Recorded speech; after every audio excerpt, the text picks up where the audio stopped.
તો ઘરમાં આ જીવજંતુઓનું આવવું ખૂબ જ શુભ સંકેત છે. આ 10 એવા જીવજંતુ છે જે ખૂબ જ શુભ માનવામાં આવે છે. જો આ 10 જીવજંતુ આપણા ઘરમાં આવે તો સમજી લેવું કે દેવી લક્ષ્મી આપણાથી પ્રસન્ન છે.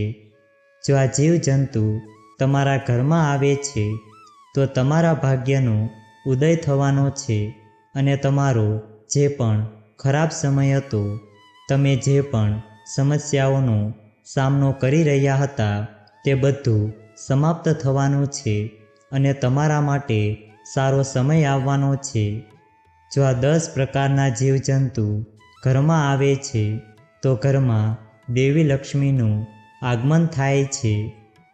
એ જીવજંતુઓ વિશે જાણીએ તે પહેલાં આ વિડીયોને લાઈક કરજો, ચેનલને પણ જરૂરથી સબસ્ક્રાઈબ કરજો અને કોમેન્ટ બોક્સમાં જય માં લક્ષ્મી જરૂરથી લખજો અને વિડીયોને છેલ્લે સુધી જોતા રહેજો. નંબર 1 છે ગરોળી. ગરોળીને દેવી લક્ષ્મીનું પ્રતીક માનવામાં આવે છે. એવા ઘણા લોકો છે જે ગરોળીને મારી નાખે છે, પરંતુ તમારે તેને ન મારવી જોઈએ. તમારે આવું ન કરવું જોઈએ. ગરોળી એ માતા લક્ષ્મીની નિશાની છે. શ્રી વિષ્ણુ પુરાણ અનુસાર એવું કહેવામાં આવે છે કે જો તમે તમારા પૂજા રૂમમાં દરરોજ ગરોળી જુઓ છો અથવા તો તમે પૂજા કરતા હો ત્યારે તમારી નજીક ક્યાંય પણ ગરોળી જોવા મળે છે તો તે સંકેત છે કે તમારું ભાગ્ય ખૂબ જ જલ્દી સુધરશે. તમારા ઘરમાં દેવી લક્ષ્મીનું આગમન થવાનું છે. ગરોળી ખૂબ જ શુભ સંકેત લાવે છે. જો તમને ક્યાંય પણ 2 પૂંછડીવાળી ગરોળી દેખાય તો સમજી લેવું કે તમારા ઘરમાં સુખ અને સમૃદ્ધિ આવવાની છે. ગરોળીને માતા લક્ષ્મીનું સ્વરૂપ માનવામાં આવે છે, એટલા માટે ભૂલથી પણ ગરોળીને ક્યારેય ન મારવી જોઈએ. નંબર 2 છે કાચબો. જ્યોતિષશાસ્ત્ર અનુસાર જો તમારા ઘરમાં કાચબો આવે છે તો તે પણ એક શુભ સંકેત છે. જો તમારા ઘરે કાચબો આવે છે તો સમજી લેવું કે શ્રી ભગવાન વિષ્ણુ સ્વયં તમારા ઘરે આવવાના છે, કારણ કે કાચબો ખૂબ જ ભાગ્યશાળી લોકોના ઘરે આવે છે. શ્રી હરિવિષ્ણુ તમારા ઘરમાં પ્રવેશ કરવાના છે. ઘરમાં કાચબાનું આગમન ખૂબ જ શુભ સંકેત માનવામાં આવે છે. જો તમારા ઘરમાં કાચબો આવે છે તો તેનાથી સકારાત્મક ઉર્જાનો પ્રવાહ વધે છે, કારણ કે કાચબાને ભગવાન વિષ્ણુનો કશ્યપ અવતાર માનવામાં આવે છે. ઘરમાં તેના આગમનથી દેવી લક્ષ્મી પ્રસન્ન થાય છે અને સુખ, સમૃદ્ધિ અને શાંતિમાં પણ વધારો થાય છે. નંબર 3 છે છછુંદર. જો તમારા ઘરમાં છછુંદર પ્રવેશ કરે છે, તમારા ઘરમાં છછુંદર ઘૂસી ગયું હોય તો સમજી લેવું કે દુનિયામાં એવી કોઈ શક્તિ નથી જે તમારા સમયને બદલતા રોકી શકે.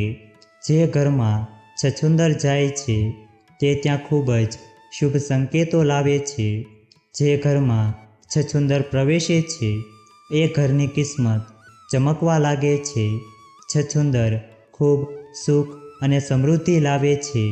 જો કોઈ વ્યક્તિની ચારે બાજુ છછુંદર ચક્કર લગાવે છે તો તે વ્યક્તિ તેના જીવનમાં ખૂબ પ્રગતિ કરી શકે છે અને તેની પ્રગતિમાં કોઈ અવરોધ નહીં આવે. તે દિવસે બમણી અને રાત્રે 4 ગણી પ્રગતિ કરશે. વાસ્તુશાસ્ત્ર અનુસાર છછુંદરનું આવવું આપણા પરિવાર માટે ખૂબ જ શુભ સંકેત છે. જો આપણા ઘરમાં છછુંદર આવે છે તો તે ઘરની દિનચર્યા બદલાઈ જાય છે અને પરિવારમાં ખુશીઓ આવવા લાગે છે. દેવી લક્ષ્મીની કૃપા હંમેશા તમારા પરિવાર પર બની રહે છે. જો કોઈ વ્યક્તિના ઘરની આસપાસ ચારે બાજુ છછુંદર ચક્કર લગાવે છે તો તેને અચાનક ઘરની અંદર ધન પ્રાપ્તિના સંકેતો મળે છે. જો તમે વેપાર કરો છો તો શક્ય છે કે તમને અચાનક તમારા ધંધામાં પૈસા મળી શકે. એટલા માટે જે ઘરમાં છછુંદર પ્રવેશ કરે છે તે ઘરનું ભાગ્ય ઉદય થવાનું બિલકુલ નિશ્ચિત હોય છે. નંબર 4 છે વીછી. જો તમારા ઘરમાં વીછી દેખાય તો સમજવું કે તમારા ઘરમાં કોઈ મુશ્કેલી આવવાની છે. પરંતુ જો તમે બે વીછીને એક સાંકળમાં એટલે કે એકબીજાની પાછળ આ રીતે જોશો તો સમજી લો કે માતા લક્ષ્મી તમારું ઘર છોડીને જઈ રહ્યા છે. અને જો તે આવી રીતે તમારા ઘરમાં પ્રવેશતા જોવા મળે તો સમજવું કે દેવી લક્ષ્મી તમારા ઘરમાં પ્રવેશ કરવાના છે. જે નાના વીછી નીકળે છે તે ગરીબી અને દુઃખ દર્શાવે છે. પરંતુ જો તમે બે વીછીને એક સાંકળમાં એટલે કે એકબીજાની પાછળ આ રીતે જોશો તો સમજી લો કે દેવી લક્ષ્મી તમારા ઘરે આવવાના છે. તમારા ભાગ્યનો ઉદય થવાનો છે. પણ વીછી સોનેરી રંગનો હોવો જોઈએ. જો સોનેરી રંગનો વીછી ન હોય તો તે નિશાની માનવામાં આવતું નથી. નંબર 5 છે ભમરો. જો તમારા ઘરે ભમરો આવે છે તો સમજી લેવું કે તે ખૂબ જ શુભ સંકેત લઈને આવી રહ્યો છે. ભમરો તમારા જીવનમાં પરિવર્તન લાવવા, તમારા જીવનમાં ખુશીઓ લાવવા, તમારા જીવનને વધુ સારું બનાવવાનો સંકેત લાવે છે. ઘરમાં ભમરાનું આગમન ખૂબ જ મહત્વપૂર્ણ સંકેત માનવામાં આવે છે. વાસ્તુશાસ્ત્રમાં કહેવામાં આવ્યું છે કે જો કોઈના ઘરે ભમરો આવે તો સમજવું કે તે ઘરમાં ભગવાન કુબેરનું આગમન સ્વયં શરૂ થાય છે. અને ભગવાન કુબેર તે ઘર માટે ભંડારના દરવાજા ખોલે છે. એટલા માટે જે ઘરમાં ભમરો પ્રવેશ કરે છે તે ઘરમાં સુખ અને સમૃદ્ધિ આવવાની છે. જો તમારા ઘરે ભમરો આવે તો તમે અનુમાન લગાવી શકો છો કે તમારું ભાગ્ય ચમકવાનો સમય બહુ જલ્દી આવવાનો છે. નંબર 6 છે કીડીઓ. કીડીઓ ખૂબ જ શુભ સંકેતો લાવે છે. વાસ્તુશાસ્ત્ર અનુસાર એવું કહેવાય છે કે જો વ્યક્તિના ઘરમાં કીડીઓ પૂર્વ દિશા તરફ આવી રહી હોય તો સમજી લો કે જલ્દી જ તમારું ભાગ્ય તમારો સાથ આપવાનું છે.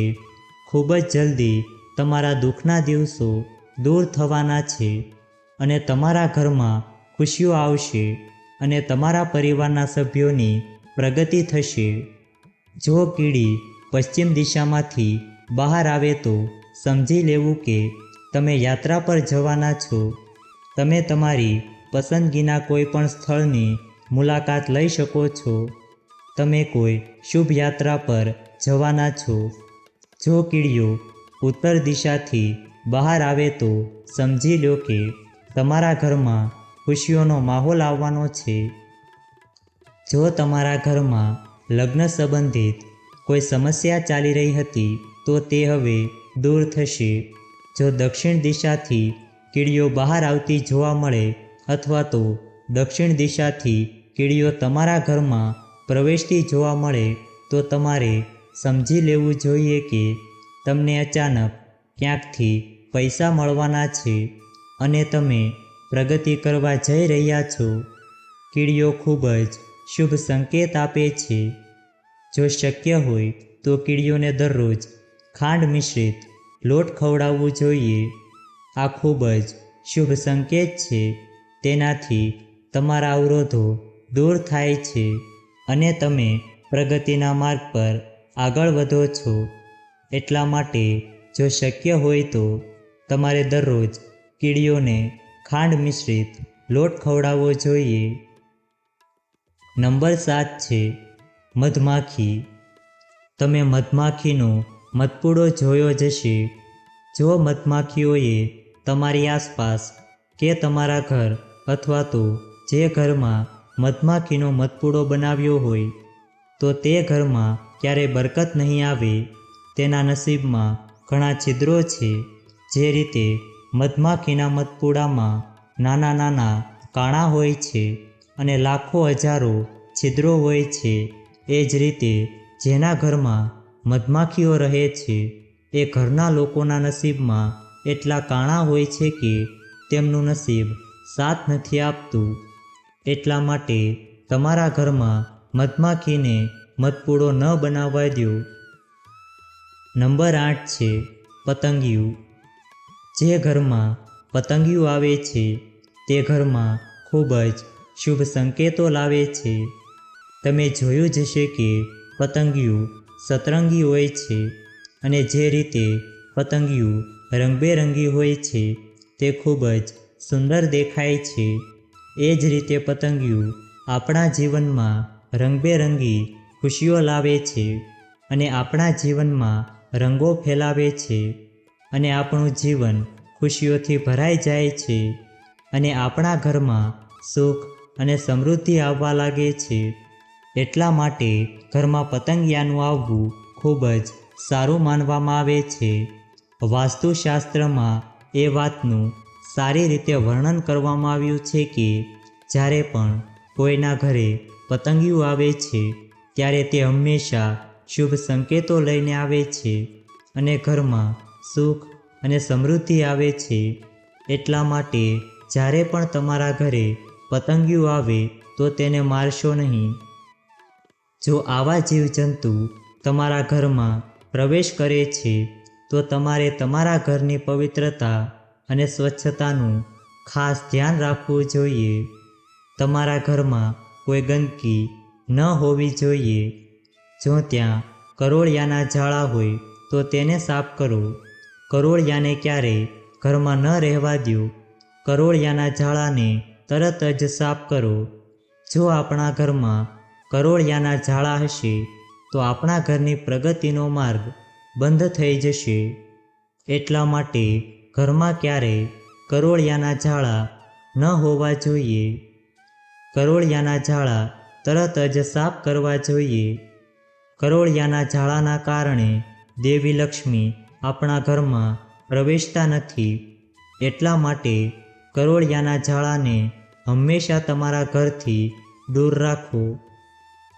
જો આ વિડીયો તમને પસંદ આવ્યો હોય તો વિડીયોને લાઈક કરજો, ચેનલને પણ જરૂરથી સબસ્ક્રાઈબ કરજો અને બાજુમાં આપેલા બેલ આઇકનને પ્રેસ કરીને ઓલ ઉપર સિલેક્ટ કરી લેજો, જેથી તમને વિડીયોની નોટિફિકેશન સૌથી પહેલાં મળતી રહે. અને કોમેન્ટ બોક્સમાં જય મા લક્ષ્મી જરૂરથી લખજો. વિડીયોને છેલ્લે સુધી જોવા બદલ આપનો ખૂબ ખૂબ આભાર.